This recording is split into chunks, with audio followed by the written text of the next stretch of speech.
ಓಂ ಶ್ರೀ ಮಹಾಗಣಪತಿ ನಮಃ. ಸೌತರ್ಕ ಶ್ರೀ ಮಹಾಗಣಪತಿ ದೇವಸ್ಥಾನದ ವ್ಯವಸ್ಥಾಪನಾ ಸಮಿತಿಯ ವತಿಯಿಂದ ಕಳೆದ 3 ವರ್ಷದ ಅವಧಿಯ ನಮ್ಮ ವ್ಯವಸ್ಥಾಪನಾ ಸಮಿತಿಯ ಆಡಳಿತದಲ್ಲಿ ನಡೆದಂತಹ ಅಭಿವೃದ್ಧಿ ಕಾರ್ಯಗಳು ಹಾಗೂ ಮುಂದೆ ಆಗುವಂತಹ ಅಭಿವೃದ್ಧಿ ಕಾರ್ಯಗಳ ಬಗ್ಗೆ ನಡೆಸಲ್ಪಡುವ ಈ ಒಂದು ಸುದ್ದಿಗೋಷ್ಠಿಗೆ ಆಗಮಿಸಿರ್ತಕ್ಕಂಥ ಎಲ್ಲ ನಮ್ಮ ಮಾಧ್ಯಮ ಮಿತ್ರಗಳಿಗೆ ನಮ್ಮ ಸಮಿತಿ ಪರವಾಗಿ ಹೃತ್ಪೂರ್ವಕ ಸ್ವಾಗತವನ್ನು ಕೊಡ್ತಾ ಇದ್ದೇನೆ. ಹಾಗೆಯೇ ಇವತ್ತು ಈ ಪತ್ರಿಕಾಗೋಷ್ಠಿಯಲ್ಲಿ ಎಲ್ಲ ವಿವರಗಳನ್ನು ನಿಮ್ಮ ಮುಂದಿಡಲಿಕ್ಕೆ ಇರುವವರು ನಮ್ಮ ವ್ಯವಸ್ಥಾಪನಾ ಸಮಿತಿಯ ಅಧ್ಯಕ್ಷರು ಶ್ರೀಯುತ ಹರೀಶ್ರಾವ್ ಮುಂಡ್ರಪಾಡಿ, ಹಾಗೆಯೇ ಸಮಿತಿಯ ಎಲ್ಲರೂ ಶ್ರೀಯುತ ಪ್ರಶಾಂತ್ ಪೂವಾಜೆ,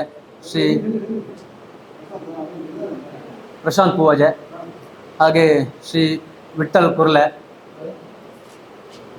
ಹಾಗೆ ಶ್ರೀಯುತ ನವೀನ್ ಕಜೆ, ಶ್ರೀಮತಿ ಯಶೋಧ ಉಮೇಶ್ ಶಬರಾಡಿ, ಶ್ರೀಮತಿ ಹೇಮಾವತಿ ಶಿವಾನಂದ ಸಂಕೇಶ, ಹಾಗೂ ನಾನು ಪುರಂದರ ಕಡೀರ, ನಾವೆಲ್ಲ ಉಪಸ್ಥಿತರಿದ್ದು ಈ ಒಂದು ಪತ್ರಿಕಾಗೋಷ್ಠಿಯನ್ನು ಮಾಡ್ತಾ ಇದ್ದೇವೆ. ಹೇಮಾವತಿ ಶಿವಾನಂದ ಸಂಕೇಶ, ವಿಠಲ್ ಕುರ್ಲೆ.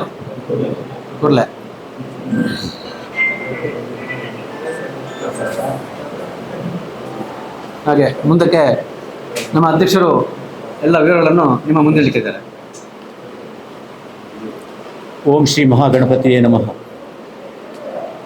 ಶ್ರೀ ಕ್ಷೇತ್ರ ಸೌತದಡ್ಕ ಮಹಾಗಣಪತಿ ಕ್ಷೇತ್ರವು ಹಿಂದೂ ಧಾರ್ಮಿಕ ಸಂಸ್ಥೆಗಳು ಮತ್ತು ಧರ್ಮಾದಾಯ ದತ್ತಿ ಇಲಾಖಾ ವ್ಯಾಪ್ತಿಗೊಳ್ಳಲ್ಪಟ್ಟ ಪ್ರವರ್ಗ ಎಗೆ ಸೇರಿದ ಅಧಿಸೂಚಿತ ಸಂಸ್ಥೆಯಾಗಿದ್ದು, ಮಾನ್ಯ ಕರ್ನಾಟಕ ಸರ್ಕಾರದ ಆದೇಶದನ್ವಯ ದಿನಾಂಕ 3/2/2021 ಅನ್ವಯ ಆಗುವಂತೆ 3 ವರ್ಷದ ಅವಧಿಗೆ 9 ಸದಸ್ಯರನ್ನೊಳಗೊಂಡ ವ್ಯವಸ್ಥಾಪನಾ ಸಮಿತಿ ರಚನೆಯಾಗಿದ್ದು, ಪ್ರಸಕ್ತ ದಿನಾಂಕ 3/2/2024 ವ್ಯವಸ್ಥಾಪನಾ ಸಮಿತಿಯ ಅವಧಿಯು ಮುಕ್ತಾಯವಾಗಲಿದೆ.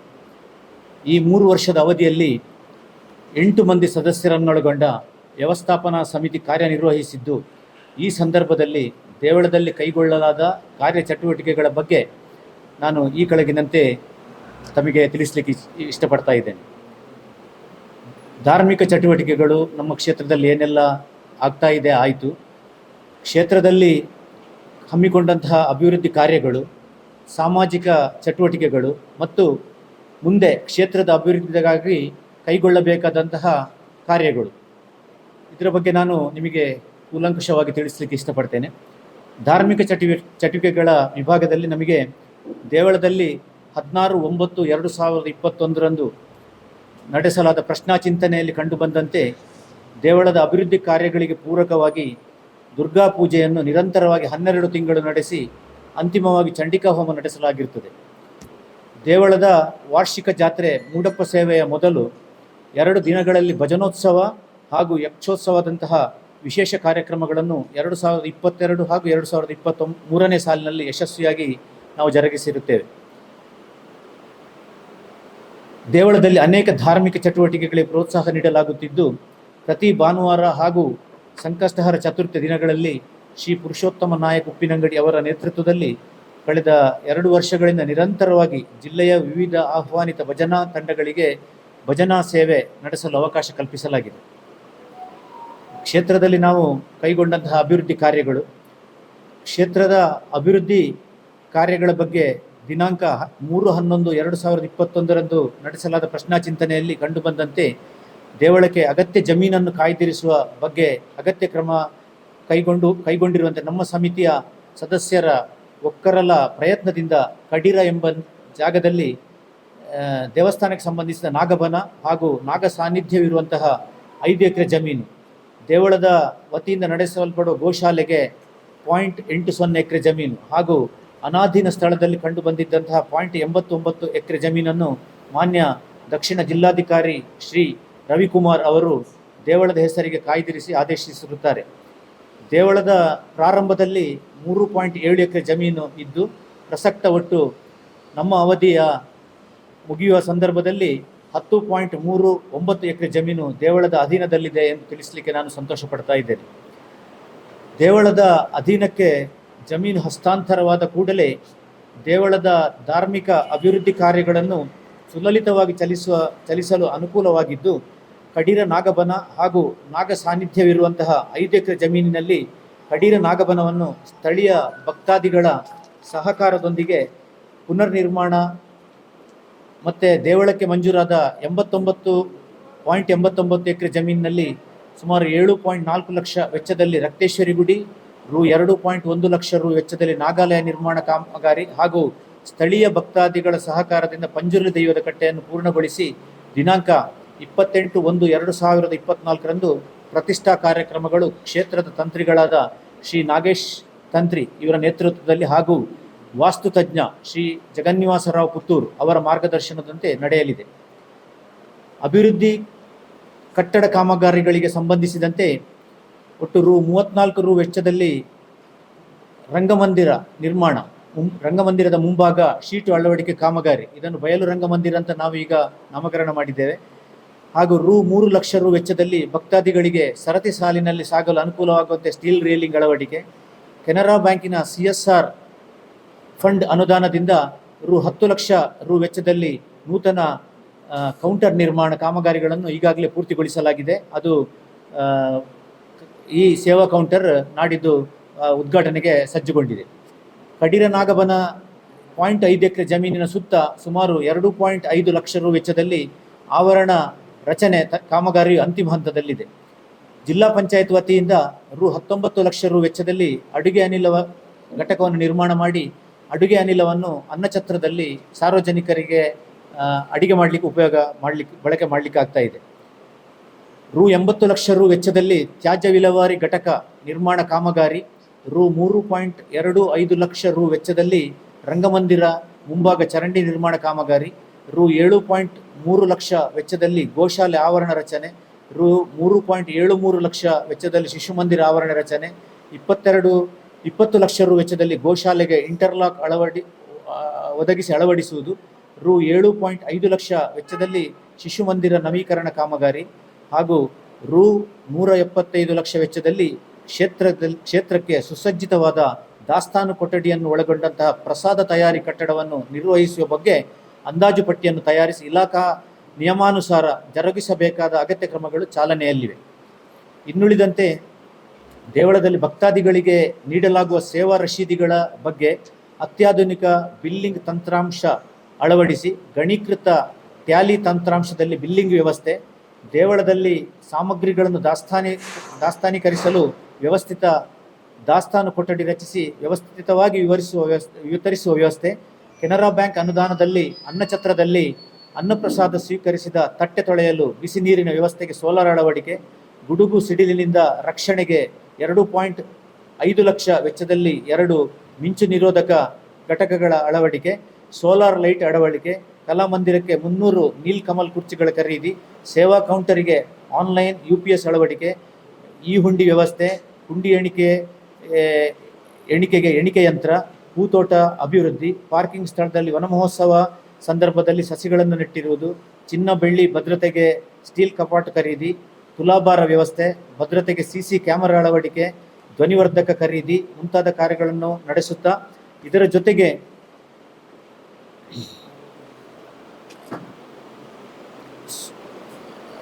ಈ ಚಿಂತನೆಗಳನ್ನು ನಡೆಸಿ ಕಾರ್ಯಗತಗೊಳಿಸಲಾಗಿದೆ.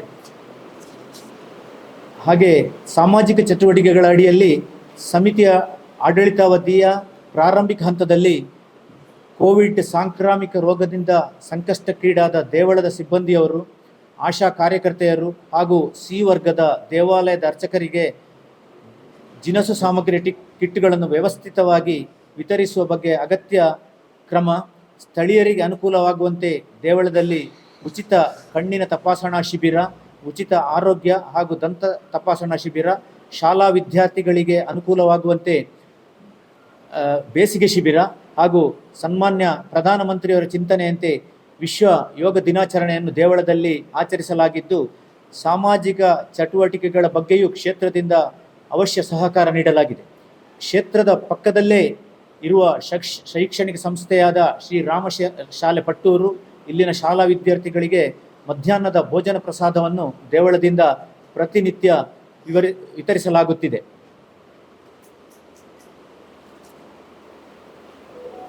ದೇವಳದ ವತಿಯಿಂದ ನಡೆಸಲ್ಪಡುವ ಶಿಶು ಮಂದಿರದಲ್ಲಿ ಹಿಂದೂ ಧಾರ್ಮಿಕ ಶಿಕ್ಷಣವನ್ನು ಬೋಧಿಸಲಾಗುತ್ತಿದ್ದು ಸುಮಾರು 45 ವಿದ್ಯಾರ್ಥಿಗಳು ವಿದ್ಯಾಭ್ಯಾಸ ಮಾಡುತ್ತಿದ್ದಾರೆ.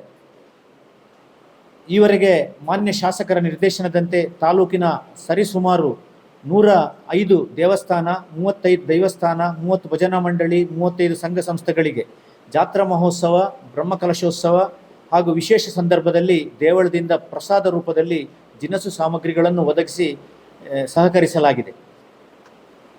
ದಿನಾಂಕ 27/1/2024ರಿಂದ ದಿನಾಂಕ 29/1/2024ರವರೆಗೆ ದೇವಳದಲ್ಲಿ ವಿವಿಧ ಅಭಿವೃದ್ಧಿ ಕಾರ್ಯಕ್ರಮಗಳ ಲೋಕಾರ್ಪಣೆ ಕಾರ್ಯಕ್ರಮ ಜರಗಲಿದ್ದು, ದಿನಾಂಕ 27/1/24ರಂದು ದೇವತಾ ಪ್ರಾರ್ಥನೆ, ನಾಗಬನದಲ್ಲಿ ಸ್ವಸ್ತಿ ಪುಣ್ಯಾಹ ವಾಚನ, ಪ್ರಾಸಾದ ಶುದ್ಧಿ, ಸ್ಥಳ ಶುದ್ಧಿ, ರಾಕ್ಷೋಗ್ನ ಹೋಮ, ವಾಸ್ತು ಹೋಮ, ವಾಸ್ತು ಪೂಜಾ ಬಲಿ, ಪ್ರಾಕಾರ ಬಲಿ ಮತ್ತು ದಿನಾಂಕ 28/1/24ರಂದು ಕಡಿರ ನಾಗಬನ ಮತ್ತು ರಕ್ತೇಶ್ವರಿ ಗುಡಿ ಬಳಿ ಮಹಾಗಣಪತಿ ಹೋಮ, ಪ್ರತಿಷ್ಠಾ ಹೋಮ, ಕಲಶ ಪೂಜೆ, ಶ್ರೀ ನಾಗದೇವರ ಪ್ರತಿಷ್ಠೆ, ರಕ್ತೇಶ್ವರಿ ಪಂಜುರ ದೈವಗಳ ಪ್ರತಿಷ್ಠೆ, ಕಡಿರ ನಾಗಬನದಲ್ಲಿ ಶ್ರೀ ನಾಗದೇವರ ಪುನಃ ಪ್ರತಿಷ್ಠೆ ಮತ್ತು ಸಾಯಂಕಾಲ 3 ಗಂಟೆಯಿಂದ ಭಜನಾ ಸೇವೆ ಇದು ನಡೀಲಿಕ್ಕಿದೆ. ದಿನಾಂಕ 29/1/2024ರಂದು ಲೋಕ ಕಲ್ಯಾಣಾರ್ಥವಾಗಿ ಅಷ್ಟೋತ್ತರ ಸಹಸ್ರ ನಾಳಿಕೇರ ಗಣಪತಿ ಹೋಮ ಕಾರ್ಯಕ್ರಮವು ಜರುಗಲಿದೆ. ಹಾಗೂ ಅದೇ ದಿನ ತಾಯಂದಿರು ಮಕ್ಕಳಿಗೆ ಹಾಲುಣಿಸುವ ನೂತನ ಕೊಠಡಿಯನ್ನು ರಾಜ್ಯ ಧಾರ್ಮಿಕ ಪರಿಷತ್ ಸದಸ್ಯೆಯಾದ ಶ್ರೀಮತಿ ಮಲ್ಲಿಕಾ ಪ್ರಶಾಂತ್ ಪಕ್ಕಳ ಮಲಾರಬೀಡು ಇವರು ಲೋಕಾರ್ಪಣೆ ಮಾಡಲಿದ್ದಾರೆ. ಕ್ಷೇತ್ರ ಪರಿಚಯದ ಪುಸ್ತಕವನ್ನು ಉಜಿರೆ ಶ್ರೀ ಜನಾರ್ದನ ಸ್ವಾಮಿ ದೇವಸ್ಥಾನದ ಆನುವಂಶಿಕ ಆಡಳಿತ ಮುಕ್ತೇಸರರಾದ ಶ್ರೀ ಶರತ್ಕೃಷ್ಣ ಪಡ್ವೆಟ್ನಾಯ ಅವರು ಲೋಕಾರ್ಪಣೆ ಮಾಡಲಿಕ್ಕಿದ್ದಾರೆ. ದೇವಳದ ವಾಸ್ತುತಜ್ಞ ಶ್ರೀ ಜಗನ್ನಿವಾಸರಾವ್ ಪುತ್ತೂರು ಹಾಗೂ ಶ್ರೀ ಶ್ರೀಧರ್ ಭಟ್ ಸಂಸ್ಕೃತ ಪ್ರಾಧ್ಯಾಪಕರು ಶ್ರೀ ಧರ್ಮಸ್ಥಳ ಮಂಜುನಾಥೇಶ್ವರ ಕಾಲೇಜು ಉಜಿರೆ ಅವರು ಮುಖ್ಯ ಅತಿಥಿಗಳಾಗಿ ಭಾಗವಹಿಸಲಿದ್ದಾರೆ.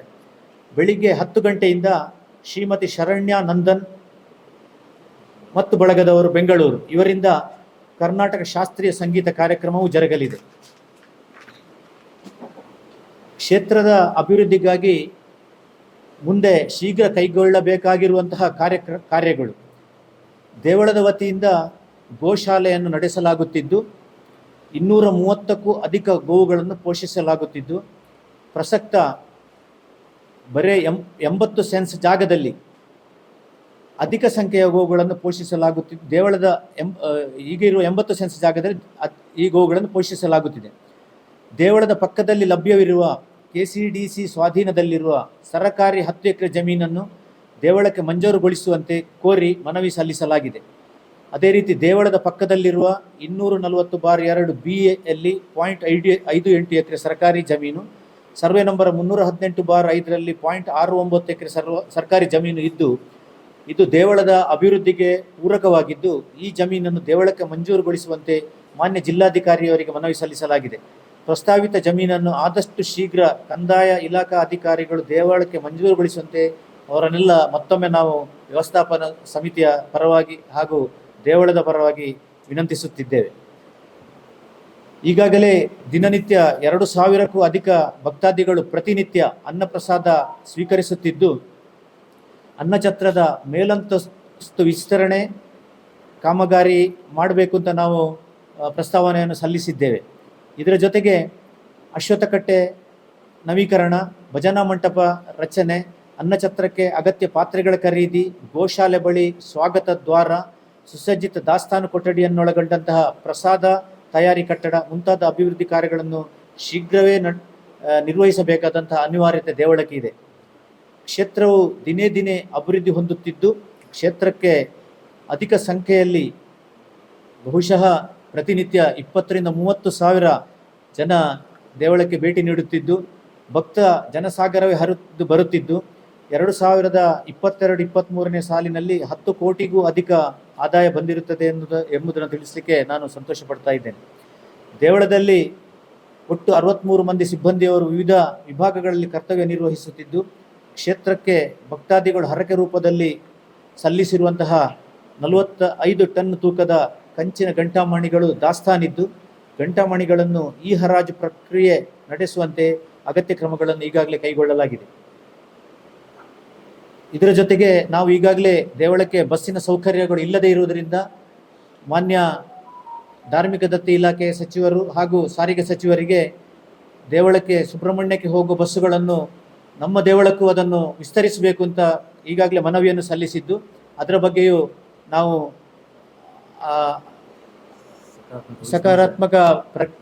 ಸಕಾರಾತ್ಮಕವಾಗಿ ಅವರು ಸ್ಪಂದಿಸಿದ್ದಾರೆ ಮತ್ತು ಆ ಭರವಸೆಯು ನಮಗಿದೆ, ಹಾಕಿಕೊಡ್ತಾರೆ ಅನ್ನೋ ಭರವಸೆಯು ನಮ್ಮಲ್ಲಿದೆ.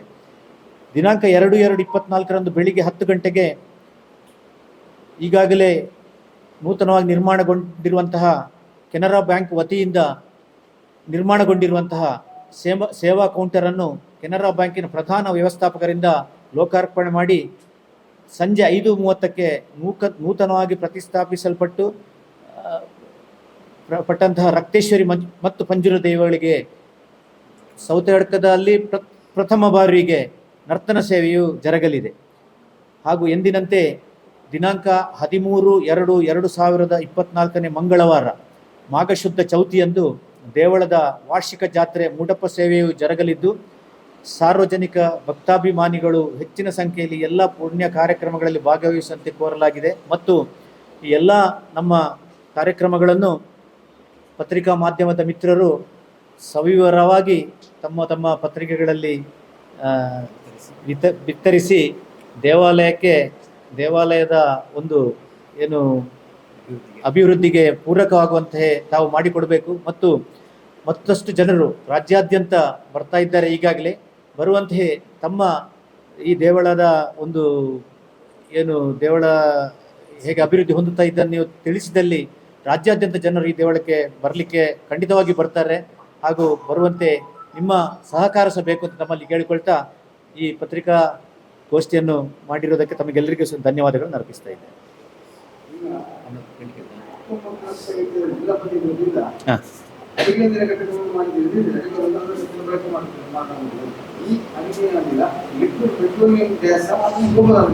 ಗೋಬರ್ ನಮ್ಮಲ್ಲಿ ಉತ್ಪತ್ತಿಯಾದಂತಹ ಗೋಶಾಲೆಯಲ್ಲಿ ಹೌದೌದು, ಇದು ಅಡಿಗೆ ಅನಿಲ ಅಲ್ಲ, ಗೋಬರ್ ಗ್ಯಾಸ್. ಹೌದು.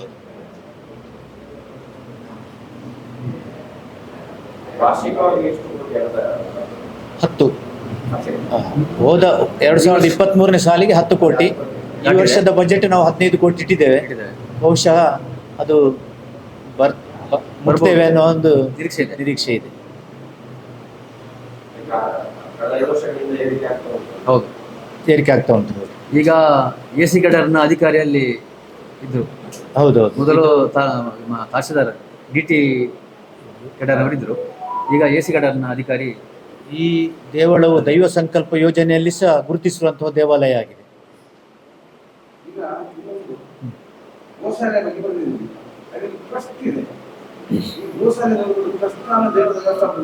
ದೇವಸ್ಥಾನದಿಂದಲೇ ನಡೆಸಲ್ಪಡುವುದು, ನಮ್ಮ ಸೌತಡ್ಕ ಮಹಾಗಣಪತಿ ದೇವಸ್ಥಾನದಿಂದಲೇ ನಡೆಸಲ್ಪಡುವಂತ ಗೋಶಾಲೆ ಅದು. ಟ್ರಸ್ಟ್ ಸಪರೇಟ್, ಅದು ನಮಗೆ ಬರೋದಿಲ್ಲ. ಬೇರೆ ಸೌತಡ್ಕ ಸಂಬಂಧ ಇಲ್ಲ, ದೇವಸ್ಥಾನಕ್ಕೆ ಸಂಬಂಧ ಇಲ್ಲ.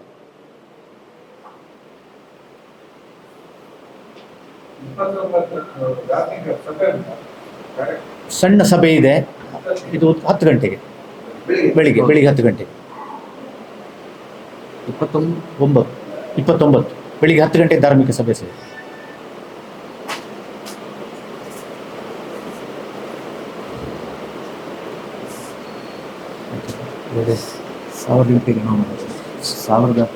ಸಾವಿರದ 8 ತೆಂಗಿನಕಾಯಿ ಗಣಹೋಮ 29ನೇ ತಾರೀಕಿಗೆ ನಡೀಲಿಕ್ಕಿದೆ. ಅದರಲ್ಲಿ ನಾವೊಂದು ಗ್ರಾಮದ ಮತ್ತು ಪರವೂರಿನ ಗ್ರಾಮದ ಎಲ್ಲ ಭಕ್ತಾದಿಗಳಿಗೆ ಒಂದು ವಿಶೇಷ ಸೂಚನೆಯನ್ನು ಸಹ ಕೊಟ್ಟಿದ್ದೇವೆ. ಏನಂದರೆ, ಪ್ರತಿಯೊಂದು ಮನೆಯಿಂದ ಒಂದು ತೆಂಗಿನಕಾಯಿ ಸಿಪ್ಪೆ ಸಹಿತ ಅಥವಾ ಸಿಪ್ಪೆ ತೆಗೆದು ಸಾಕ್ತದೆ, ಅದನ್ನು ದೇವಳಕ್ಕೆ ಅರ್ಪಿಸಬೇಕು ಅಂತ. ಇದರ ಪ್ರತಿಯೊಬ್ಬರು ಸಹ ಈ ಕಾರ್ಯಕ್ರಮದಲ್ಲಿ ಭಾಗಿಯಾಗಬೇಕು ಅನ್ನೋ ಉದ್ದೇಶದಿಂದ ನಾವು ಈ ಒಂದು ಸೂಚನೆಯನ್ನು ಎಲ್ಲ ಗ್ರಾಮಸ್ಥರಿಗೆ ಸಹ ಕೊಟ್ಟಿದ್ದೇವೆ. ವಿಶೇಷ ಕಾರ್ಯಕ್ರಮ. ದೇವಳದ ಭಂಡಾರದಿಂದ ಪ್ರಥಮವರಿಗೆ ಪ್ರಥಮ ಬಾರಿಗೆ ಈ ಕಾರ್ಯಕ್ರಮ ಆಗ್ತಾ ಇದೆ.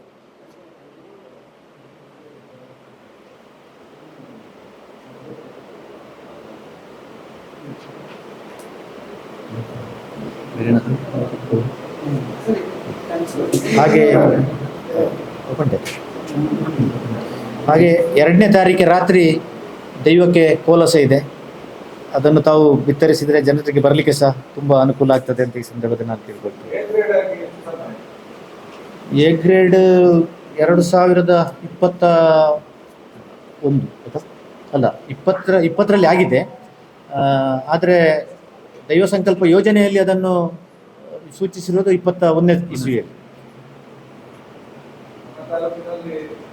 ಒಂದೇ ಹೌದೌದು, ಒಂದೇ ದೈವ. ಮೂಡಪ್ಪ ಸೇವೆ 13. ಅದು ಸಾರ್ವಜನಿಕ ಮಂಟಪ ಸೇವೆ ಹಾಗೂ ವರ್ಷ ಪ್ರತಿ ಆಗುವಂಥದ್ದು ಫೆಬ್ರವರಿ 13 ಇರುತ್ತೆ, ಮಾಘ ಶುದ್ಧ ಚೌತಿಯಂದು. ದಕ್ಷಿಣ ಕನ್ನಡ ಜಿಲ್ಲೆಯಲ್ಲಿ ನಮ್ಮ ದೇವಸ್ಥಾನ ಆದಾಯದಲ್ಲಿ ಈಗ 3ನೇ ಸ್ಥಾನದಲ್ಲಿದೆ ಅಂತ ಹೇಳಲಿಕ್ಕೆ ಸಹ ನಾನು ಸಂತೋಷ ಪಡ್ತಾ ಇದ್ದೇನೆ. ಸುಬ್ರಹ್ಮಣ್ಯ, ಕಟೀಲು ಮತ್ತೆ ಸೌತಡ್ಕ.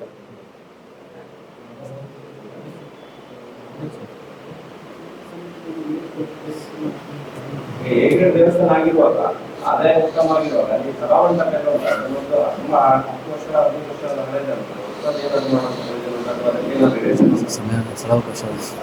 ಅಲ್ಲಿ ಏನಂದ್ರೆ ಅದನ್ನು ದೊಡ್ಡದು ಮಾಡಲಿಕ್ಕೆ ಹೋದರೆ ಸ್ಥಳಾವಕಾಶ ತುಂಬ ಕಡಿಮೆ ಇದೆ. ಸ್ಥಳಾವಕಾಶ ಇದ್ದರೆ ಖಂಡಿತವಾಗಿ ದೊಡ್ಡ ಕಲ್ಯಾಣ ಮಂಟಪ ಮಾಡಿದರೆ ತುಂಬ ಜನ ಭಕ್ತಾದಿಗಳು ಅಲ್ಲಿಯೇ ಮದುವೆ ಆಗೋದು, ಅವರವರ ಕಾರ್ಯಕ್ರಮವನ್ನು ಮಾಡಲಿಕ್ಕೆ ವ್ಯವಸ್ಥೆ ಮಾಡಲಿಕ್ಕೆ ಅವಕಾಶ ಉಂಟು. ಆದರೆ ಸ್ಥಳಾವಕಾಶದ ಕೊರತೆ ಇದೆ. ಈಗಾಗಲೇ ನಾವು ಇದನ್ನು ಸರ್ಕಾರಕ್ಕೆ ಇದರ ಗಮನಕ್ಕೆ ತಂದಿದ್ದೇವೆ. ಅದು ದೇವಸ್ಥಾನದ ಕೆಳಗಡೆಯೇ ಒಂದು ಜಾಗ ಒಬ್ಬರದ್ದಿದೆ, ಅದನ್ನು ಪರ್ಚೇಸ್ ಮಾಡಲಿಕ್ಕೆ ಅವಕಾಶ ಇದೆ. ಅದು ಆದರೆ ದೇವಸ್ಥಾನದ ವತಿಯಿಂದ ಹೇಗೆ ದುಡ್ಡಿನ ವ್ಯವಹಾರವನ್ನು ಹೇಗೆ ಮಾಡಬೇಕು ಅನ್ನೋದನ್ನು ಜಿಲ್ಲಾಧಿಕಾರಿಗಳೇ ಅದಕ್ಕೆ ಅಥವಾ ಕಮಿಷನರ್ ಡಿಸಿಷನ್ ತಗೊಳ್ಬೇಕಾಗ್ತದೆ. ನಮ್ಮ ಮಟ್ಟದಲ್ಲಿ ಏನಂದರೆ ಮಾತುಕತೆ ಮಾತ್ರ ಮಾಡಲಿಕ್ಕಾಗ್ತದೆ ಹೊರತು ಅದಕ್ಕೆ ಮತ್ತೆ ಬೇಕಾದ ಕಾರ್ಯಕ್ರಮಗಳನ್ನೆಲ್ಲ ಮೇಲಧಿಕಾರಿಗಳೇ ಮಾಡಬೇಕಾಗಿರೋದ್ರಿಂದ ಅದರ ಬಗ್ಗೆ ನಾವು ಜಾಸ್ತಿ ಡಿಸಿಷನ್ ತಗೊಳ್ಳೋ ಪರಿಸ್ಥಿತಿಯಲ್ಲಿ ಇಲ್ಲ. ಅಲ್ಲಿ ನಿಜವಾಗಿ ಅದರಲ್ಲಿ ಆಗಲೇ ಬೇಕಾಗಿದೆ. ಹೌದು. ಮತ್ತೆ ನಮಗೆ ಪಾರ್ಕಿಂಗಿಗೆ ಅಂತೂ ತುಂಬ ಸಮಸ್ಯೆ ಇದೆ ಅಲ್ಲಿ. ಅದನ್ನು ಸರಿಪಡಿಸುವುದು. ಇನ್ನೊಂದು ಬಯಲು ರಂಗಮಂದಿರ ಕೂಡ ಒಂದು ಹೌದು ಆಗಿದೆ, ಅದರಲ್ಲಿ ಕೂಡ ಕಾರ್ಯಕ್ರಮ ಮಾಡಲಿಕ್ಕೆ ದೊಡ್ಡ ಹಾಲ್ ಆಗಿದೆ. ಸಾಂಸ್ಕೃತಿಕ ಕಾರ್ಯಕ್ರಮಗಳನ್ನು ಹಮ್ಮಿಕೊಳ್ಳುವ ನಿಟ್ಟಿನಲ್ಲಿ ಅದನ್ನು ಮಾಡಿರೋದು ನಾವು. ಈಗಾಗಲೇ ನಿರಂತರ ಯಕ್ಷಗಾನ, ಹೌದು, ರಿನೋವೇಷನ್ ಮಾಡ್ಬೋದು. ಹೌದು, ಅದು ಮಾಡಿದರೆ ಒಂದು ವ್ಯವಸ್ಥಿತ ರೀತಿಯಲ್ಲೇ ಮಾಡಬೇಕು ಅದನ್ನು. ಪೂರಕವಾಗಿ ನಾವು ಅದಕ್ಕೆ ಚೇರ್ಗಳು ಮತ್ತೆ ಮಂಟಪಗಳನ್ನು ಸ್ವಲ್ಪ ರಿನೋವೇಷನ್ ಮಾಡಿದ್ದೇವೆ ಈಗಾಗಲೇ.